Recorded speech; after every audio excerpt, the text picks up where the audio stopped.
السلام علیکم ناظرین، سلامتی ہو آپ پر جہاں بھی آپ ہوں۔ کیلنڈر پر آج تاریخ ہے 25 محرم الحرام، انگریزی تاریخ 24 اگست ہے۔ اپنے میزبان راہی حجازی سے عالمی خبریں سنیے۔ پیغمبر اسلام کی توہین، انڈین رہنما پر حملے کا منصوبہ ساز روس میں گرفتار۔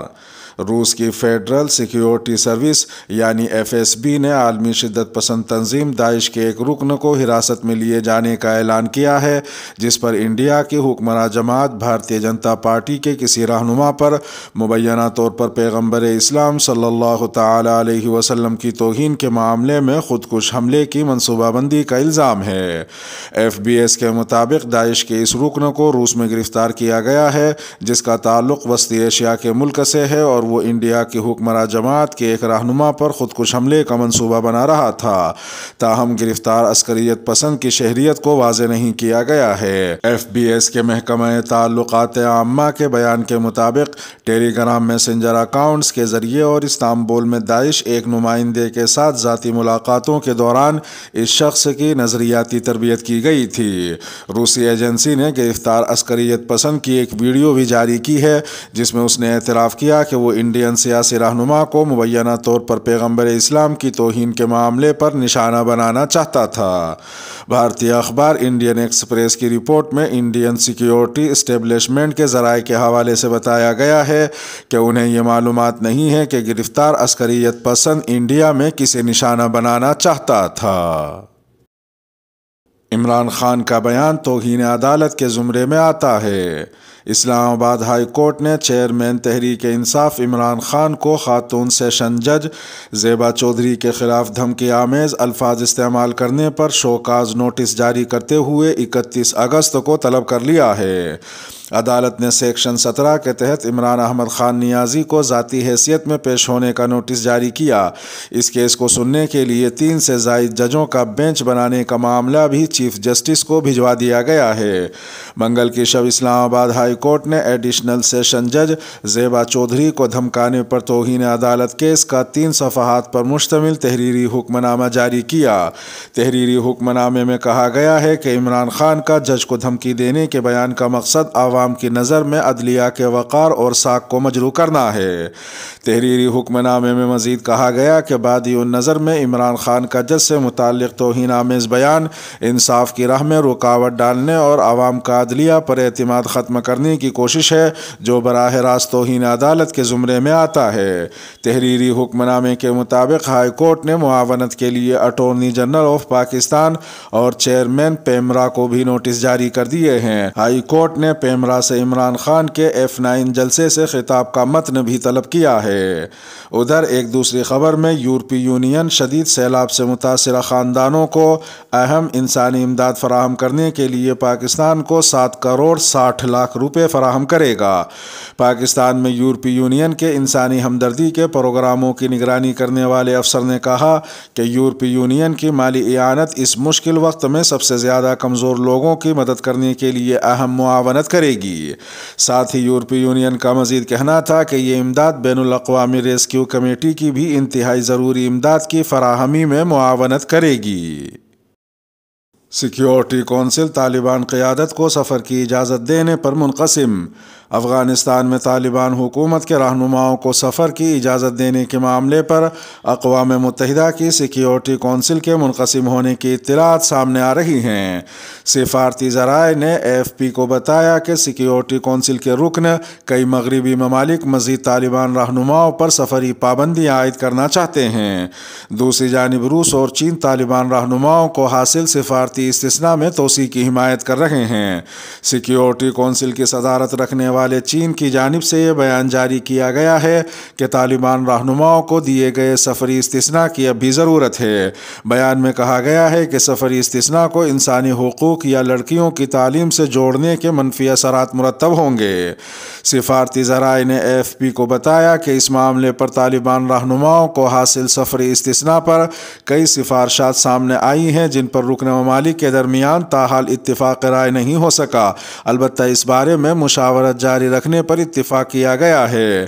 اس حوالے سے فیصلہ آنے تک سفری استثناء رکھنے والے طالبان رہنماؤں کو بیرون ملک سفر کرنے کی اجازت نہیں ہوگی۔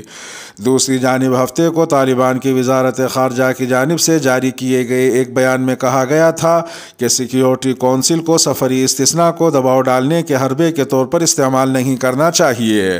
بیان میں یہ بھی کہا گیا کہ دیگر طالبان رہنماؤں پر عائد سفری پابندیاں بھی فوری طور پر ختم ہونی چاہیے۔ طالبان وزارت خارجہ کے بیان میں مزید کہا گیا کہ اگر سفری استثناء میں توسیع نہ کی گئی تو طالبان اور عالمی برادری کے درمیان روابط اور مذاکرات کے عمل میں مزید خلی جائے گی، جس سے بچنے کے لیے ہر ممکن کوشش کرنی چاہیے۔ انڈین فضائیہ کے 3 افسران پاکستان پر میزائل داغے جانے کے ذمہ دار قرار دے کر نوکری سے برخاست۔ انڈین فضائیہ کے مطابق رواں برس کے آغاز میں پاکستانی حدود میں غلطی سے براہموس میزائل داغے جانے کے معاملے میں 3 افسران کو برخاست کر دیا گیا ہے۔ یہ واقعہ 9 مارچ کو پیش آیا تھا اور یہ میزائل پاکستان کے شہر میاں چنو کے قریب گرا تھا، تاہم اس واقعے میں کوئی جانی نقصان نہیں ہوا تھا کیونکہ اس میزائل کا وار ہیڈ فعال نہیں تھا۔ خبر رساں ادارے روئٹرز کے مطابق منگل کو انڈین فضائیہ کی جانب سے جاری کردہ بیان کے مطابق اس معاملے کے حقائق جاننے کے لیے ایک کورٹ آف انکوائری کا قیام عمل میں لایا گیا تھا، جس کا کام اس واقعے کے ذمہ داران کا تعین کرنا بھی تھا۔ بیان کے مطابق تحقیقات سے پتہ چلا کہ 3 افسران کا مروجہ طریقہ کار سے ہٹنا میزائل کے حادثاتی فائر کی وجہ بنا۔ فضائیہ کا کہنا ہے کہ ان تینوں افسران کو ہی اس واقعے کا بنیادی ذمہ دار قرار دیا گیا ہے اور انہیں فوری طور پر برخاست کرنے کا فیصلہ کرتے ہوئے 23 اگست کو نوکری سے فارغ کر دیا گیا ہے۔ پاکستان کی جانب سے اس کارروائی پر تاحال کوئی رد عمل سامنے نہیں آیا ہے۔ مصر کی میٹرو ٹرین میں پہلی مرتبہ خواتین ڈرائیور۔ مصر کے دارالحکومت قاہرہ میں 1987 میں بننے والی میٹرو ٹرین عرب دنیا کی پہلی میٹرو سروس تھی، لیکن 35 سال میں پہلی مرتبہ اسلامی تعلیمات کے خلاف جاتے ہوئے ان میں خواتین ٹرین ڈرائیورز بھرتی کی جا رہی ہیں۔ پہلی 2 خواتین ڈرائیوروں کے مطابق رواں سال اپریل سے مسافر انہیں ٹرین ڈرائیورز کے کیبن کا کنٹرول سنبھالتے ہوئے دیکھ کر مختلف رد عمل دے رہے ہیں۔ بزنس گریجویٹ اور 2 بچوں کی ماں ہند عمر کہتی ہیں کہ وہ خوش قسمت ہے کہ انہیں اپنے خاندان کی حمایت حاصل رہی۔ انہوں نے مزید کہا کہ آغاز میں میرے والدین کو عجیب لگا، لیکن بالآخر انہوں نے میری حمایت کی۔ ان کا یہ بھی کہنا تھا کہ میرے شوہر آغاز سے ہی پرجوش تھے اور انہوں نے ہمیشہ میری حوصلہ افزائی کی۔ انہوں نے کہا کہ بنیادی عنصر خواتین ڈرائیوروں کو رات کی شفٹ سے چھوٹ دینا تھا۔ ہند عمر نے بتایا کہ ڈرائیورز بننے کی خواتین امیدواروں کا امتحانی مرحلہ خاصا مشکل تھا، جس میں امیدواروں سے ان کی توجہ کی مدت اور برداشت کا مظاہرہ کرنے کو کہا گیا۔ ان کا کہنا ہے کہ ڈرائیورز کو ہفتے میں 6 دن کام کے دوران کئی گھنٹوں تک حد درجہ چوکنا رہنا پڑتا ہے۔ واضح رہے کہ 1999 میں مراکش کی سعدیہ عبد افریقہ اور عرب دنیا کی پہلی خاتون ٹرین ڈرائیور بنی تھیں۔